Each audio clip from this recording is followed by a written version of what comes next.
Hello and welcome to Miniatures Rundown. I'm Joshua. I'm Mitchell. And these are the Battleforces for Age of Sigmar 2023 edition. Our yearly tradition of Games Workshop releasing 8 to 12 really huge boxes of models. Yep. And our yearly, now, it's now a tradition because we've done it twice. We've done it twice now. I can say it's a tradition now. Our tradition of telling you which ones we think are the best from worst to best. Oh no, there's the objective truth. Oh yes. The objective truth. Well, what we think is the objective truth. No. Yes. No. Always. Are you new here? Yes. Okay. So, Mitchell, what is your, out of all 4 of these Battleforce boxes, because we only got 4 for Age of We got Sigmar, 4. We had 6 last year. favoritism. Yeah. What's your least favorite? My least favorite is the Seraphon. Drift compatible. Yep. Ding! So, the checks notes primordial star host. And I hate calling this my least favorite.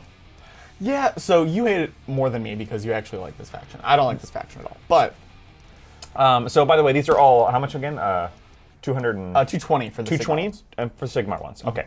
So for $220, you get 960 points of lizards, Which is pretty good. clocks in at about $325 value. So money-wise, this is actually not the worst one. No, it is not. Nor is it the worst one points-wise, although it is tied for worst points-wise.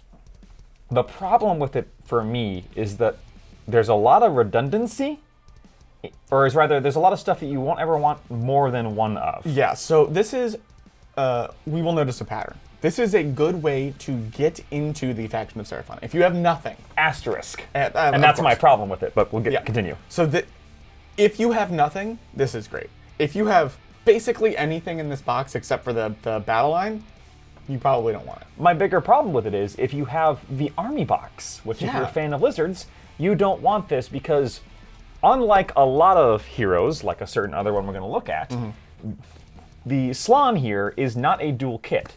It just builds the Slon. Lord Croak is his own, much more expensive kit. Yeah. So you really don't ever need more than one Slon. There are lists that use more than one Slon. They're very techy and not good for new players. Right. Because Magic is kind of very positional and very tricky to play with. It's much easier to run forth and smash things with the T-Rex. So it's not good to buy more than one of because the Slon's there, and also the Hunters of Wanchi, Yeah. which were a Warcry box. You don't really need more than one or of those, really? Yeah. And then on top of that, and this is why I say it's not a great reason to get into the faction, 2 of these units aren't very good. Kroxigor are kind of bad, and Agrodon Lancers are kind of bad. Kroxigor should have been the best thing in the book. They're the best model in the book. Yeah, they are. They're really cool. And Agrodon Lancers are an amazing model. The fact that their rules really don't stand up to that, especially right now, like Yeah. they didn't at release, and then as we move further into the battle plans, they just got worse. Yeah. Makes this my least favorite overall. Yeah. Which is a shame because model-wise, it's my favorite. Really? Yeah. Interesting. Well, Okay. I like dinosaurs. Oh, yeah, that's fair. But overall, if you have absolutely nothing in the faction, this is still not a bad buy. Yeah, it's not terrible. It's good for a little smattering. It'll get you, about 1,000 points. Now, here's the thing. I'm still considering this. Yeah. Because I don't have any Kroxigor. I don't have any Agrodon Lancers. I don't have any Hunters of Wanchi. And I need more Saurus Warriors. But you do have a Slon. Correct. But that's the only bit of redundancy. And that means a Slon, which is a $60 kit. That means I'm getting this functionally worth $245 box for me For 220. for $220. Still technically a deal. Still technically a deal, and the Slon does have a cool variant. He does have an alternate build. It's not a rules-wise alternate Yeah, build. yeah. But, and I'm a sucker. If you're just collecting like me, Sure. not a that's bad true. box at all. But from a gameplay perspective, this is my least favorite. Fair enough. So, Seraphon at the bottom of the pile, unfortunately. And then climbing up just barely above, what's your number 3? My number 3 is the Vangorian Court, Soulblight Gravelords. Drift compatible.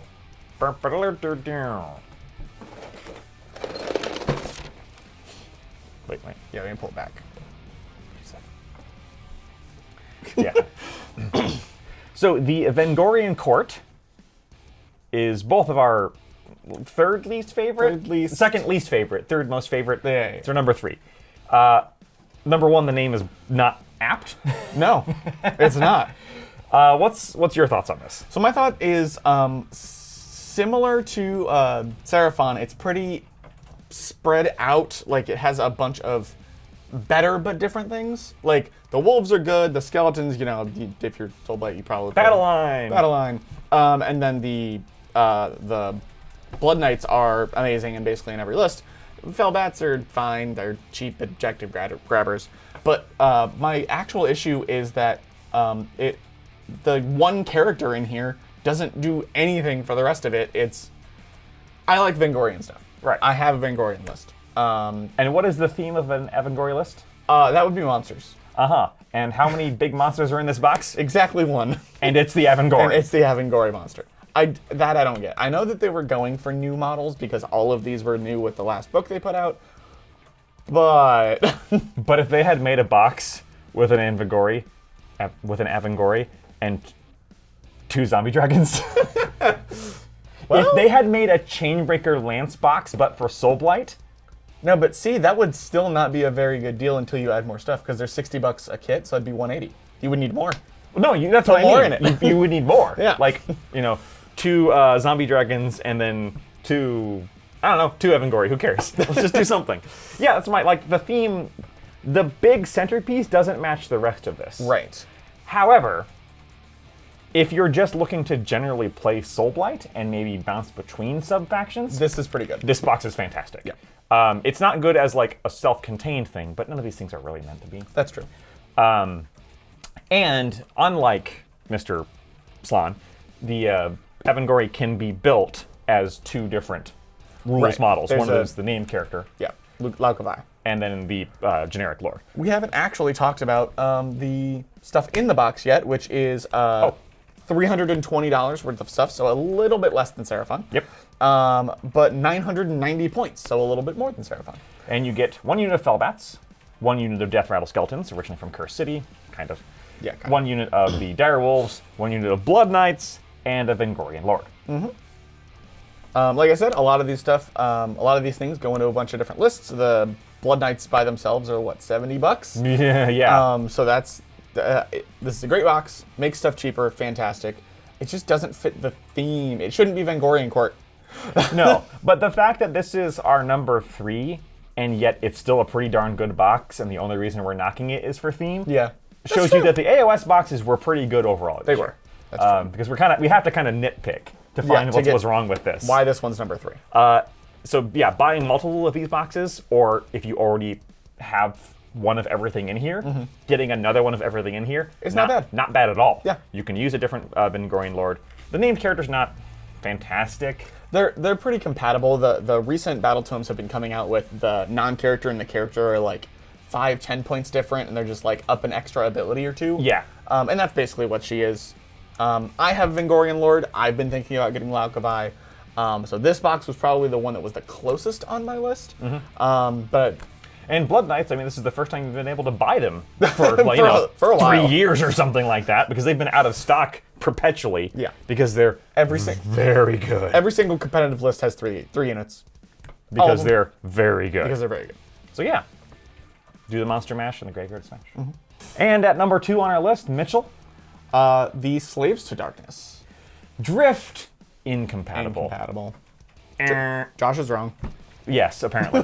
But we'll pretend that you're the one who we're following today. Yes. So, Slaves to Darkness. Tell me why this box, which I like better than the next one, is your number 2. It's really close. It is. The only reason that I like this one a little bit less is it's not as much stuff. Which is saying something. So what comes in this box? So it is, oh boy, In the War Horde of Eternus. the new unit of Chaos Warriors, which they finally put out by themselves once the last Slaves to Darkness book came out. Finally. Finally. The Ogre Therodons, the Chaos Chosen, 5 of those. Finally. Yep. The Chaos Knights. Finally. And then the Eternus Blade of the First Prince, which can be built as the non-character version, similar to the Vengorian Court. Yes. So here is my problem with Slaves to Darkness as a whole. The models look great, but they're all just kind of so generic. Yes, they're very Warhammer. Yes, they are the epitome of Warhammer Chaos, which is... See, for me, that's why I like them. Yeah? Because they're very Warhammer Chaos, which at this point has become its own thing, more than even like Warhammer Space Marines. Yeah. Because like StarCraft stole that, but StarCraft never stole Chaos. That's true. So yeah, the points in here are the same as Seraphon, which is 960 points, but it is the lowest at $310. Which shocks me until you remember the reason why is because Eternus is only like $50. That's true. He is a bit $60. cheaper than some of the He's other cheaper characters. than the big centerpiece models. Now that being said, because Eternus is another one like the Vangorian Lord, you can buy multiples and build multiple kits, and this would be a pretty good one to buy multiples of. Yeah, rules-wise, everything here is decent. Yeah. Ogroid Theridons suffer from the same thing that all elite infantry suffers from, Yeah. which is getting into combat and not getting stuck. The Chaos Chosen have rules around that and makes them very, very good. Yeah. Black Knights are kind of your mobile objective grabbers. Slaves to Darkness in general is always weird to talk about from a rules perspective. Yeah. Because the whole marks and alliances thing changes everything. you can do so much nonsense with Chaos. You can put a Tzeentch demon in here. Right. You can have every single box from Warcry that says Chaos, you can add to this faction. And some of them you want to. Yeah, some of them are Splintered really Fang good. with those mortals? Yeah, Splintered Fang is really good. So it's very similar to the Vangorian Court, where it's the theming that gets me, but it's the lack of theming, which is strange because it's the mis-theming. Man, we're really having to nitpick to find our faults, right? It's a great box. And I'm going to say exactly the same thing about the next one. Yeah. So let's go ahead and move on to that, because I'll talk about why that's my number 2 and this at the same time. Fair enough. So we've got 2 on screen here. Actually, we should probably switch these because that's your favorite. This is my favorite. This is my favorite. There we go. So we have the Praetorian Spearhead. What's in this box? Well, first off, it is the most ridiculous deal money-wise. It is $380 worth of stuff. Yep. The best across AOS and 40k spoilers. So what's in this box?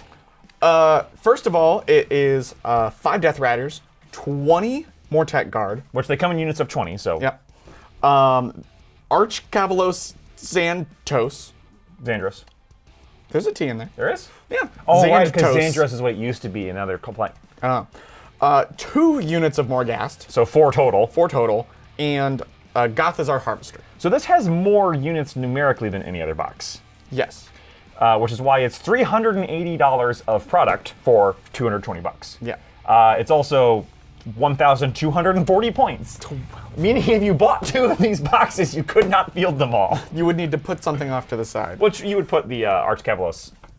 Well, he can be made as the Liege Cavalos. Right, so you would either build him as his generic version and use that, Yeah. or just take Arch Cavalos, depending on... The thing is, you wouldn't take the Arch Cavalos because you're not playing the base faction, you're playing them as Petrifex Elite, because that's what you do. He knows more about OBR than me, apparently. Some things never change. So, from a numerical perspective, this is the clear winner. Pure numbers, this one's the best. And that's why it's your favorite. That's why it's my favorite. And see, I'm knocking it a few points, because it is your best value money-wise. I'm knocking it points just because OBR aren't great or fun. What? I mean, I don't play OBR, so I just don't like OBR much. I can't say if they're fun. I don't, and like, this is where it really just comes down to favoritism. Yeah. Because These two were very close. You don't like slaves thematically, but thematically, I love the Slaves to Darkness more than Ossiarch Bonereapers. I mean, that's fair. I know very little about both of these factions in general, playstyle-wise, but I know, like, this could have literally cut one of these units and still been in line with the other ones, but they just threw another one in there. I was just going to say that, because if you compare what these both are, they both have leader on horse, infantry unit, Cavalry unit, beat the crap out of you infantry unit. The difference is the OBR also gets a very good, well, he was very good, less so now, support monster thrown in, and 2 of those beat the crap out of you infantry units. Right. Which kind of stacks because these guys, the Slaves to Darkness has the Theridons and the Chosen. True. Instead, these got 2 units of Morkai. Yeah. Who are very good, by the way. Yeah. Like, rules-wise, the Morghast's Archai are one of the better models in OBR right now. Gotcha. So yeah, it's one of those things where I think this is actually the clear winner, like the clear best box. Yeah, again, on a pure number standpoint. But in my heart. Yeah, in your heart, it's the Chaos, which is hilarious because other than Skaven, you don't play Chaos. Exactly. But you know what? If anything's making me think about it, it's this, especially Eternus. I love that model. Yeah, that model is amazing. Every single model is amazing in this box. The only thing I don't like about this box is that it has models in it that didn't come out in the past year. Every single other box is basically brand new models. Well, in fairness, nothing in OBR came out in the past year. So why did they make an OBR box instead of something else? Because they've overproduced Lumineth and we can't sell any more of those. I mean, they can try. They've tried 4 times, Mitchell. And nobody wants it. Anyway. I was going to make a joke. What do you think this is? Elves are not getting a second splash release. But yeah, so the only thing I don't like about it is it's not the newest models that you could buy. Yeah, but in this scheme of Age of Sigmar, with the exception of the Morghast, who were very, very late. They were on square bases. But very late square bases. Yes. The Morghast are also, by the way, an absolute pain in the neck to build. Oh, really? Yeah. I have a unit, but I got them secondhand, so I didn't build them. Terrible. All these models, they're not new, but in Warhammer terms, they're new. Yeah. And they hold up wonderfully. Yeah. I just don't like them as much. Fair enough. So that's our clearly objective, completely correct rankings, except for these two. Except, yeah, these two, one of these is the best one. Only you can decide. Yeah. Vote in the comments below. We're math and numbers here. We don't go by our feelings. I go by feelings, and my feelings says this is the best box. My feelings also said will be. Let me retake that. My feelings will also be hurt if you don't leave a like in a comment down below. Yeah. Sorry for tapping my mic while saying that, because I'm sure that really makes you want to do it. Let us know which one you think. Are we just completely wrong about the Seraphon being kind of the worst? Because that's the only one I actually don't like. See, I like it as an introduction being a non-competitive player. Okay, that's a very good point. Because I don't take anything seriously. So, like, if I were to get into Seraphon, that would be good. And I'm also, like, if I'm going to get any of these boxes, it's going to be that one. Because it has the little buffet of models I don't have. But the only, like, strong thing I don't like about it is that it mixes with the army box so badly. Yes, which is weird. Yeah. Then again, they keep doing that recently. That's true. Cadia, Seraphon. I feel like Cadia would work still. We'll talk about that later. Yeah, we will. Until next time. Bye.